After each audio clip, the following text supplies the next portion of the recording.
Good morning. Sarah Morse Walker Snowden, my great great grandmother. She was born approximately 1849 1850 in Washington County, North Carolina. According to the 1860 census, she was living in Mackey's Ferry, Washington County, North Carolina. Her father, Malachi Morris, was a blacksmith from Mackey's Ferry Township. What was notable about the Morse family? The very fact that they were listed in the 1860 census by name and were an Afro-American family indicated that they were free blacks living in a slave state. Excuse me. With that said, within 5 years at the end of the Civil War, Sarah will be an orphan, relocated to New Bern, North Carolina. Now, I will pause this part of her story right here for now, because her descendants, me, my siblings, father, uncle, cousins, etc., our family history taught us her name was Sarah Walker. We didn't know she was born free. We didn't know she was the only member of her immediate family to survive the Civil War. We knew she was born in North Carolina, specifically in New Bern, North Carolina. She married Colonel Snowden. They picked up and moved to Princess Anne County, Virginia, which became part of Virginia Beach. My second great-grandparents had 8 kids. The 5 oldest children were born in North Carolina. The 3 youngest children were born in Virginia.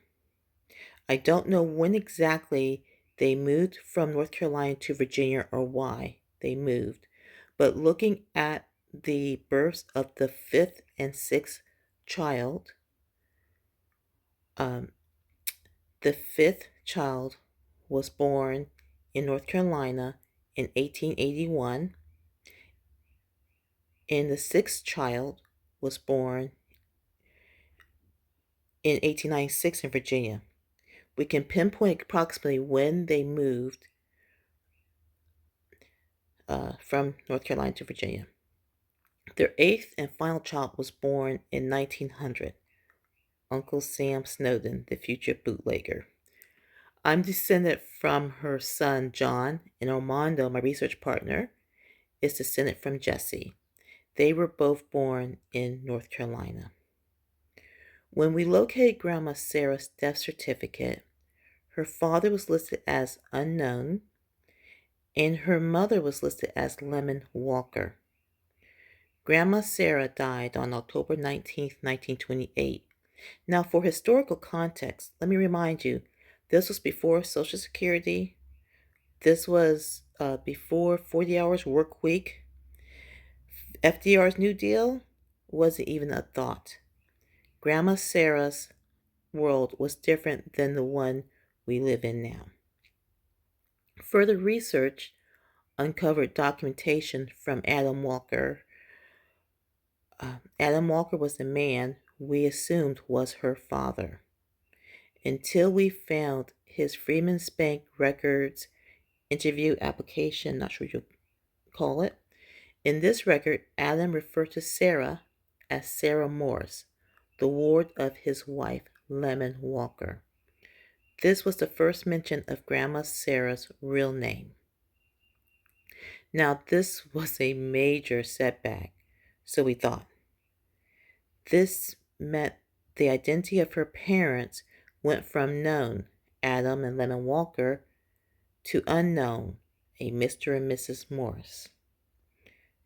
Prior to 1870 census, pre-Civil War, Afro-Americans weren't listed in the census by name unless they were free, blacks. Slaves, quote unquote, were listed on the slave schedule by owner, and then identified by race, sex, and age. Their names were stripped away. Let that sink in for a moment. Fortunately, a search of the name Sarah Morse revealed the estate paperwork of William Morse. This documentation identified Lemon Walker as the guardian of William's sole heir, his sister, Sarah Morse. His estate was valued at $122.72, which in today's dollars would be around $2,500 to $3,000. This document identified William as a Civil War soldier who joined the 35th United States Colored Troops, Company F. He was a private that fought in the Battle of Olustee in Florida and had died in battle. Now, we were armed with two names of the Morse family, brother and sister, William and Sarah. Basically, went for broke and searched the 1860 census. Got lucky and found the whole family. Her father, Malachi, was from Virginia.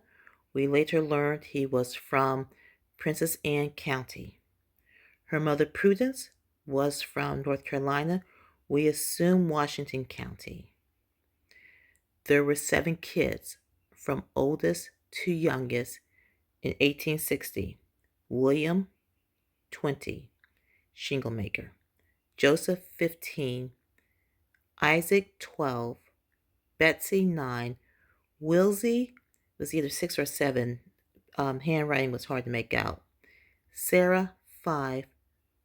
Prudence, 1. Parents, Malachi, 70. Prudence, 47. I don't think Prudence was the first wife of Malachi's. The family was living in Maggie's Ferry, North Carolina. But by the end of the war, William would have joined the Union Army in New Bern, North Carolina. February 1864, he fought in the Battle of Olustee. However, in spite of what his estate papers stated, he didn't die there. William was shot in the thigh, injured, and captured by the Confederates. He was sent to Andersonville prison camp. He would die November 1864. He is buried at Andersonville, and about 2.5 years ago, I was able to go and see his grave. We know that Sarah survived. Armondo and I, along with our Snowden relatives, are living proof. The whereabouts of the rest of the family after the Civil War is unknown. Even Malachi's estate papers identify Sarah as the only heir. The estate was settled in 1870, initiated by Lemon Walker, and again the estate was valued at $122, which again in today's dollars is approximately $2,500 to $3,000. Grandma Sarah, as I mentioned at the start, ended up in New Bern, North Carolina. I'm going to end this video right here. In another video, we will look at Sarah's life after the Civil War, her marriage, and move to Virginia. If you like stories like this and the mysteries that we are going through as we search our family tree, please hit the like button, ring that bell, and go ahead and subscribe. Until the next video, thank you and God bless.